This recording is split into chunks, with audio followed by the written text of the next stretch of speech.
we are going to see far more augmented reality being used. We're going to see virtual reality being used in other ways. We're going to see events. We're going to see experiential marketing taking on. So when we're talking about selling direct to consumers, we're going to talk about pop-up. We're going to talk about putting wine in the context with other products. So there's a lot more going on. Hello everyone, this is Sid Patel. Welcome to the Wine, Whiskey and Wheat Show. Today my guest is Robert Joseph. Robert has been in the wine industry for many years and wears a lot of hats. So Robert, welcome to the show. Great to be here. Thanks again for your time. Could you please give an introduction about yourself to our audience, because I know that you always have something on your plate and you're just changing hands. So just give us what you're working on and your experience, please. Well, I'll just go through the experience first very briefly. I guess I'm more experienced. I have broader experience, maybe not deeper, but than many people, because I grew up in the on-trade, the on-premise trade, because my parents had a hotel, so I learned about, and that's where I fell in love with wine. And I basically got involved with serving wine there and choosing and so on. Then went to live in Burgundy, so I learned a bit about making wine and how wine is made in small estates in Burgundy. Came back, started a magazine called Wine International Magazine in the UK, and got very involved in the early days of the Australian export boom, and looking at some of the earlier days of even California, Australia, New Zealand, Chile, and so on. This is in the 1980s. And I started something called the International Wine Challenge, which became the biggest wine competition in the world, and wrote a few books, which have done okay over the years. And then and I had a newspaper column. But then in 2005, I decided it would be quite interesting to get really to see how you could actually make wine, but more specifically to create a wine brand. And so with a couple of partners, we started a brand called Le Grand Noir, which is a French, very New World style French wine brand, which we now sell about 3.5 million bottles. About half of it goes to the US, but we're in about 50 other countries. And it's doing reasonably well. And we have another brand that we're working on at the moment called Greener Planet, which is organic. And I'm just completing a book at the moment on the future of the wine industry, which I think is going to go through and is going through some very big changes, which I think are going to be quite shocking in many ways for the industry as it discovers how the world is changing. Mm-hmm. Super. I mean, I always admire, the vision that you have normally, and you do have a good neck on what's happening around the world. I mean, because you actually, I've seen you at many events as well. You do go in what's happening, and you really are touching a lot of different cultures. I mean, when we last chatted, you spoke about China as well. You spoke about innovation, which was fascinating. I think wine is. I think we forget.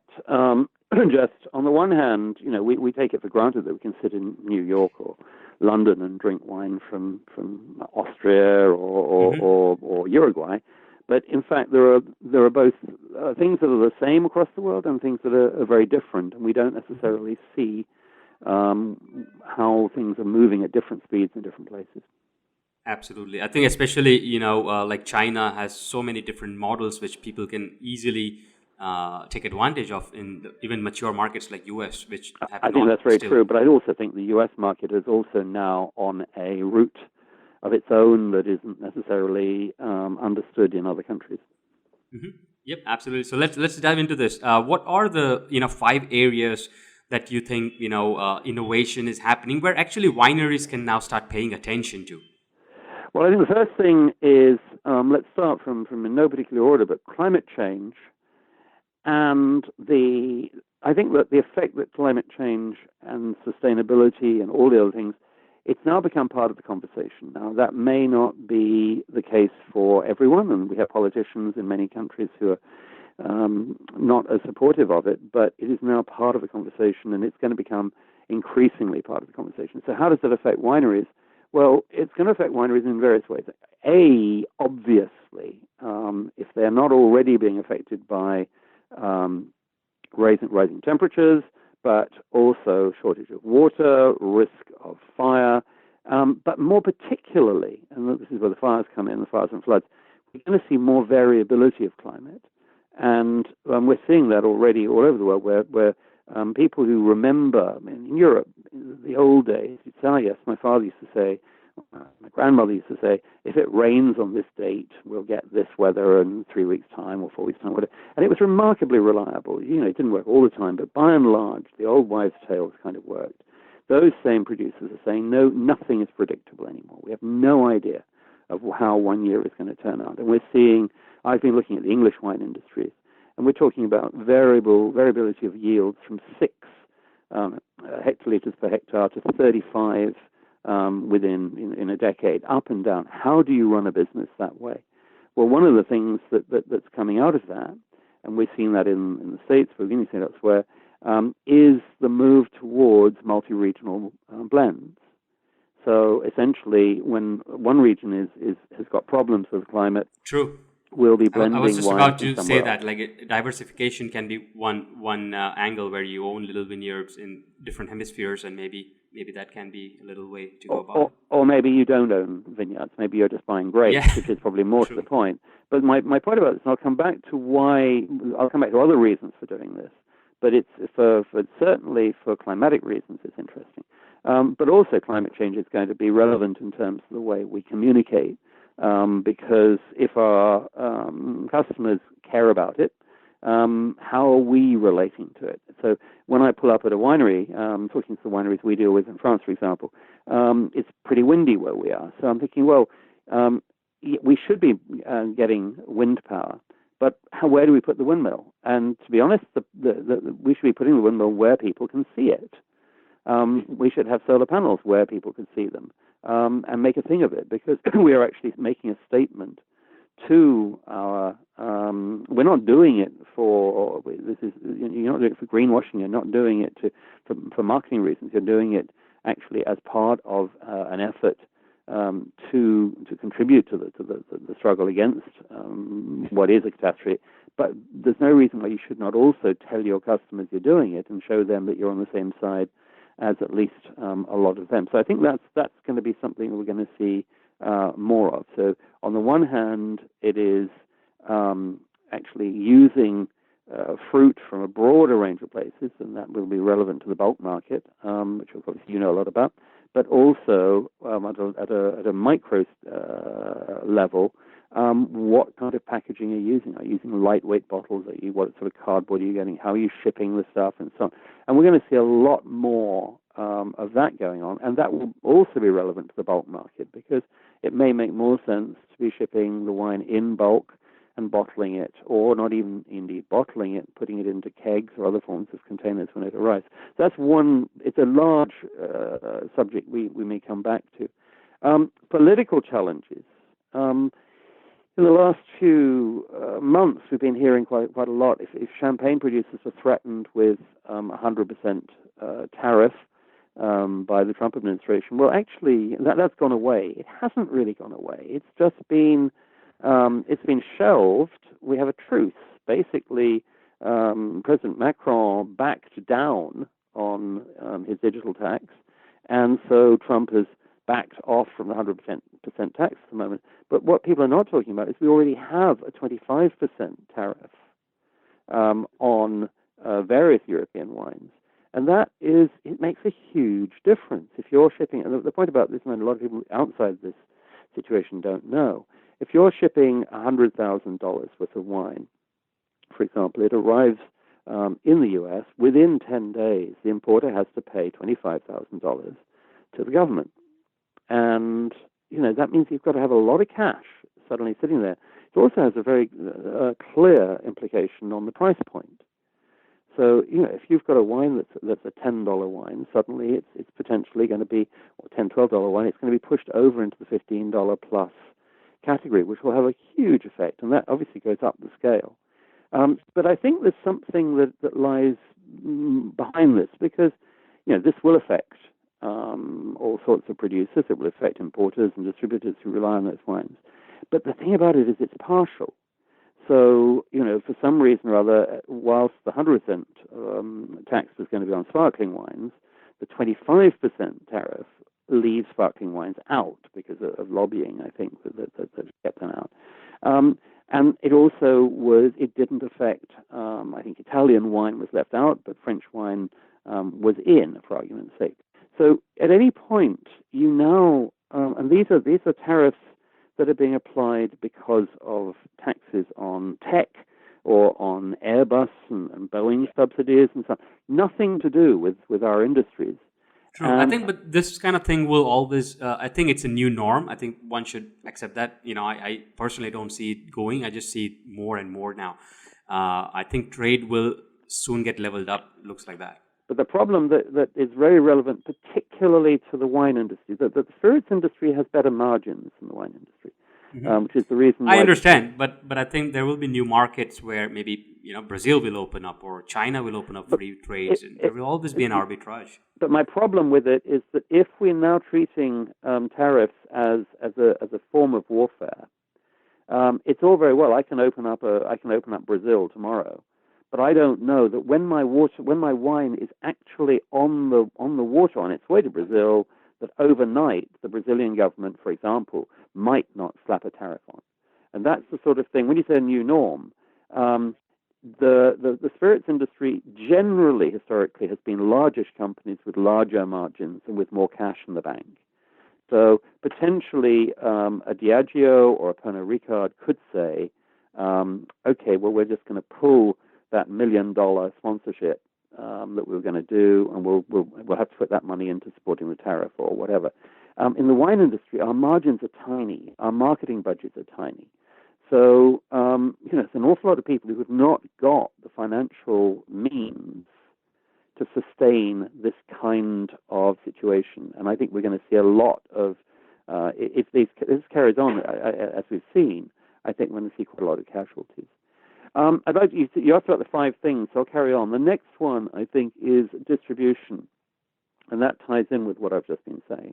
Because, you're going to have bigger and bigger producers, and you're having bigger and bigger distributors. And you're seeing that especially in the US, where so many of the distributors are swallowing each other.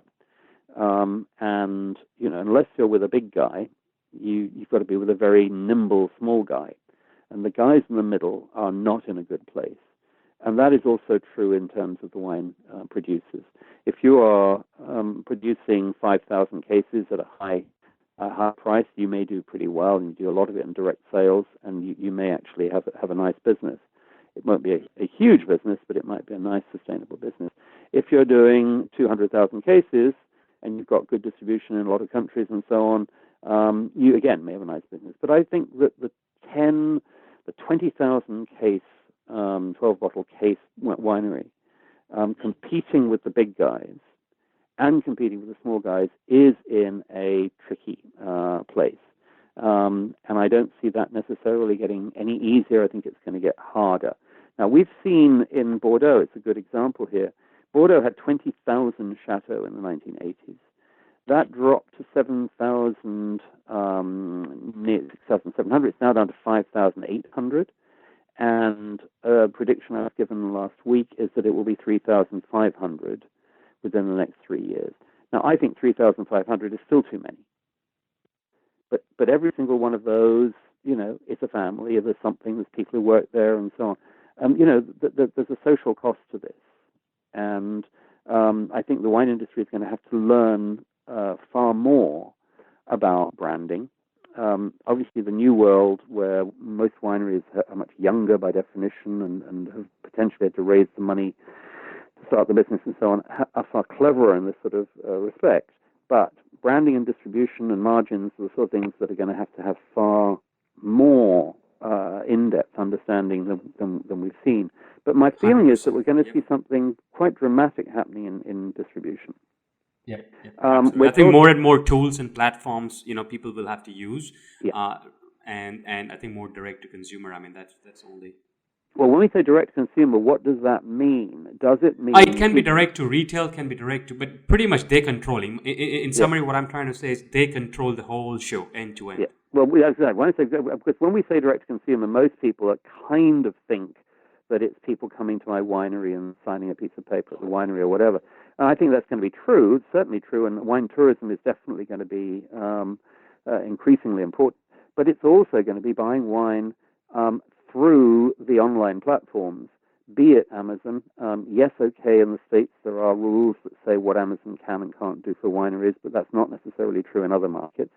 So in other markets, a winery can sell its wine directly through Amazon. But we're going to see, and I'm saying, we're going to see people buying wine through Facebook, through Google, and potentially through Siri on Apple and Bixby on Samsung, in the sense that we've seen something, I've seen a lot of this in China, where China has evolved from social media to what we're calling social commerce.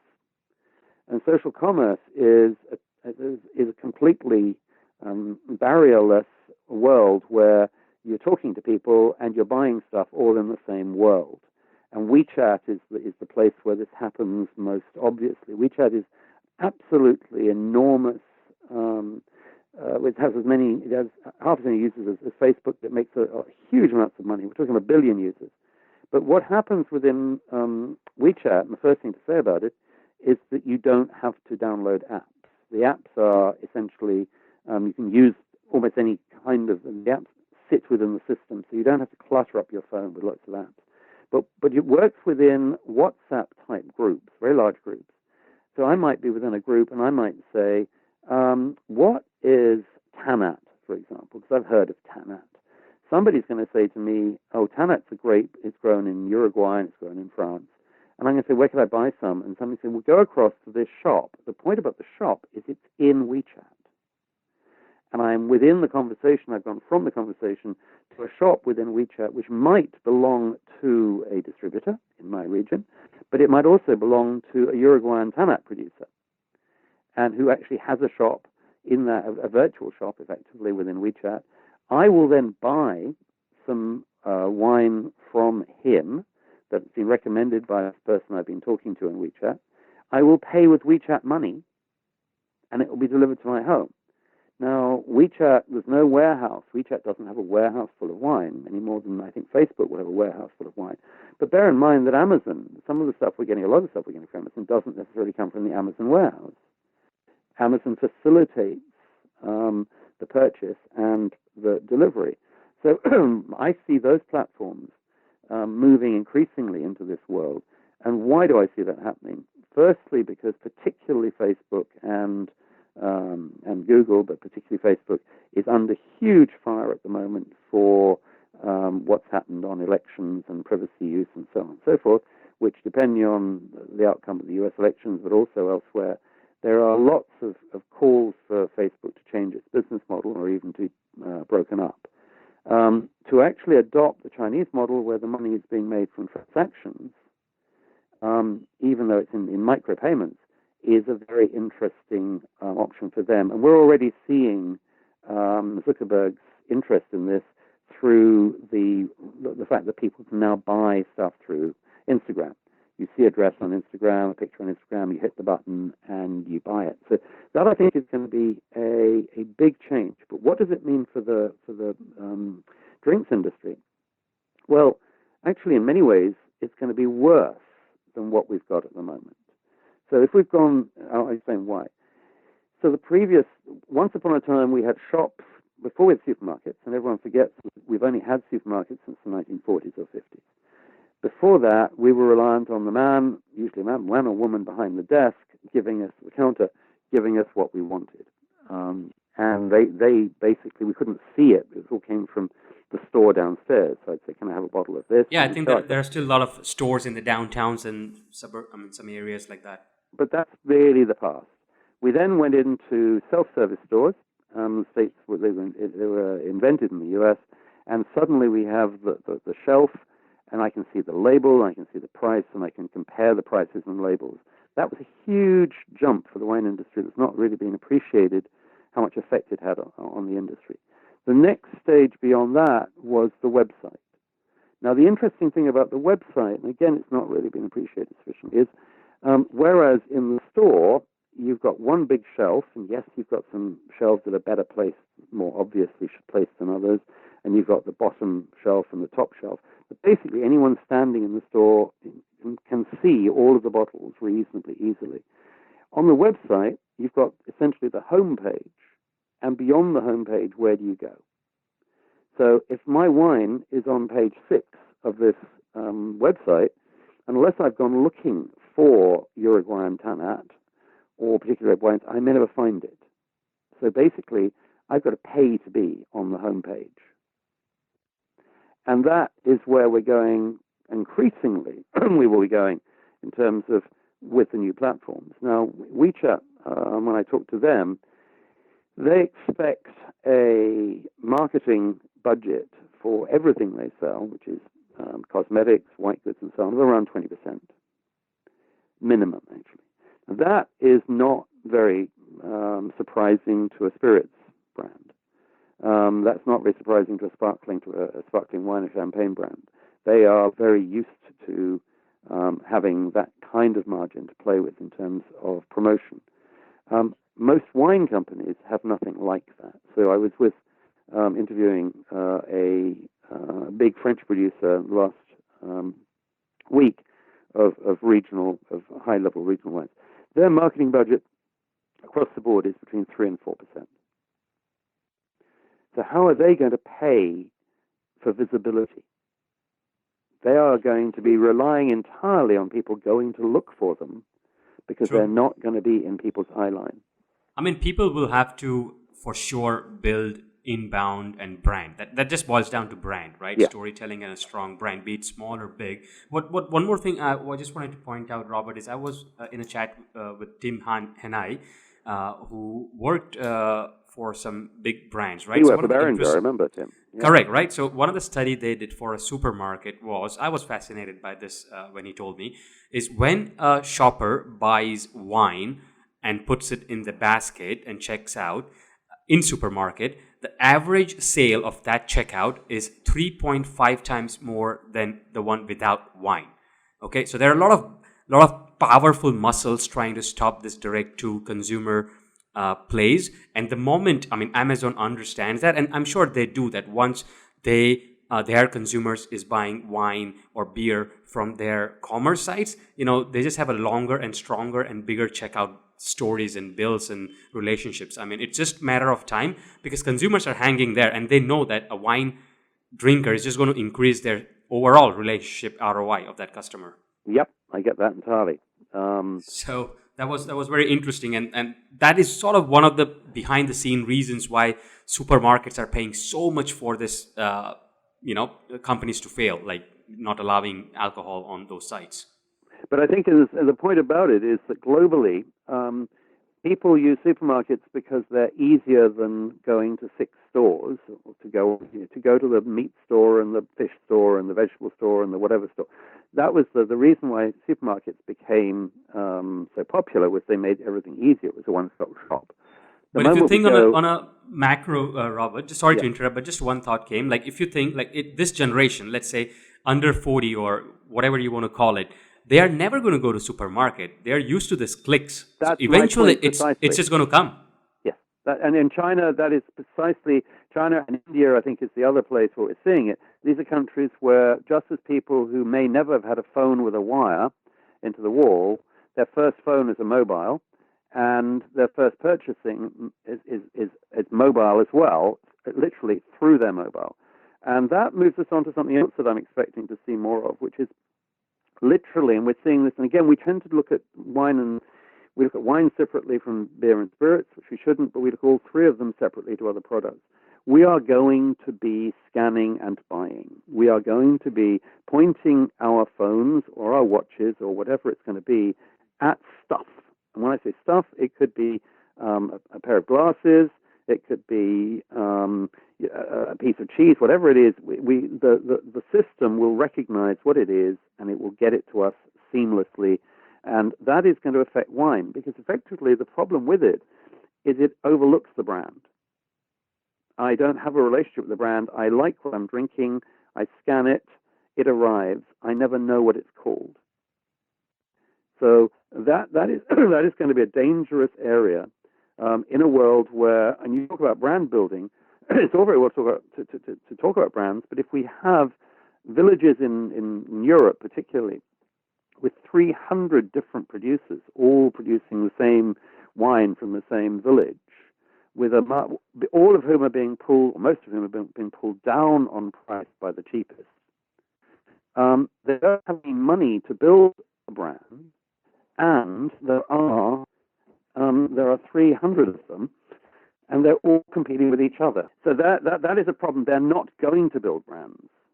They are going, or most of them will not be able to build brands. The best of them, the most successful of them, will be able to, but the others will fall by the wayside, and they will, just as I said in Bordeaux, they will eat each other up and be eaten by bigger companies. Great. So let's say, how can you tell wineries to start thinking about this kind of things, change the mindset, increase the margins to digest the things? Where do they start? Well, I think the first thing is the business plan, which maybe you never had a business plan because you inherited the business from your dad or your granddad. Now let's start with the business plan and say, right, we are going to need money. We're going to need cash. So can we do that? How do we do that? We're going to need to do that by building in margins. Or if you don't have cash, increase the margins. Yeah. So how do we do that? So the moment we start saying, my current wine is now selling for $5, and I now want to sell it for $10 or $20. How do I do that? Well, that may force me to change. It will force me to change my model in terms of the packaging, obviously the product itself, and the distribution, because it may well be that if I'm making the same wine as all my neighbors are selling for $5, I can't just actually say, right, it's the same stuff, but I'm going to charge $10 for it. So I'm going to have to make it differently. Now, does that mean that I'm going to call it something different? Am I going to, now you're seeing in Europe, for example, a move, a growth in France, for example, from the villages and the appellations to Vin de France, where you could come, you're not restricted by the local rules, and you can do what you like. And that's something that we're seeing, for example, in California. What Dave Finney did with The Prisoner was precisely this, because when he created The Prisoner, instead of saying, right, I'm just going to make another Cabernet Sauvignon or another Pinot Noir or Chardonnay, he went out and made a blend across Napa originally, which were all the grapes he could get at the time, which I think was Zinfandel and Cabernet and Charbonneau and God knows what. And he put a high price on it with a very striking label. And The Prisoner grew into, from being a Napa blend, it grew into a California blend. And then one day, suddenly, Dave Finney is selling The Prisoner for $40 million with no winery and no land. So, I like that strategy. Starting with Napa pricing. And then it went on beyond that when the Neas family bought it for $40 million, resold it for $285 to Constellation. But basically, what Constellation was buying was the equivalent of a spirits brand as wine, because it was scalable. A lot of margins. It had great margin. It was scalable. Now, you've seen LVMH has recently bought Whispering Angel, or the domain behind Whispering Angel in Provence. So again, there, Sacha Lachine, Frenchman, went into Provence, Provence was a region which sold rosé, which wasn't that exciting at the time, that wasn't necessarily viewed all over the world, and it wasn't necessarily all that good. It was getting better. And he said, right, I'm going to take a place that's making Fords, and I'm going to turn them into BMW. I'm going to have a BMW. And so he created a $100 rosé, with his top rosé, and out of that, he then effectively opened the door for Whispering Angel, which is a very good, high-margin rosé, and the volumes are huge. And everybody likes being involved with Whispering Angel, which is why LVMH has got involved. LVMH, which was also similarly involved with the New Zealand wine Cloudy Bay, which again is a high-margin New Zealand Sauvignon Blanc. So for a winery, the question is, how can I be the Whispering Angel, or how can I be the Cloudy Bay, or how can I be the Prisoner? Now, the difference there between those three is that the Prisoner was an innovative product. It was a blend that people hadn't seen with an innovative label. Cloudy Bay was of its region and so on, but at the time, Marlborough Sauvignon Blanc wasn't an appellation that the world knew anything about, but it was effectively a denominated region. And whereas you then look at Whistling Aix-en-Provence, which is a classic French region that everybody kind of knows a bit about. But in each of the three cases, they have transcended their region and transcended the norms of their region to be able to charge more. And the moment they're charging more, they've been able to put the marketing behind it. So you have, my problem with the wine industry generally is you have a vicious circle where the price of my wine is dragged down by the cheapest wine in my region. So I'm selling my wine through supermarkets who will say to me, I will only pay you want $7, but I'm only going to pay you $5 because you've got lots of neighbors who are selling wine for $4 or $5. I am pushed down to $5, at which point I don't have any money to build the brand. Yeah, but I think, I understand, but I think you can always try 100% margin direct to consumer or a same juice and different label. I speak from experience. Like I've done exact same juice for $7.77 and $11.99, and sometimes you can get away with it. The point, though, Sid, is it's very easy to say this stuff because I do a lot of consultancy. It's very easy to say this stuff, but if I'm selling 100,000 cases through supermarkets, I cannot switch overnight. No, I get it. I just want to. The question is, how do you evolve your business? Exactly. So I want to give them the how. I want to just not there is a problem. Yeah. So what do we do?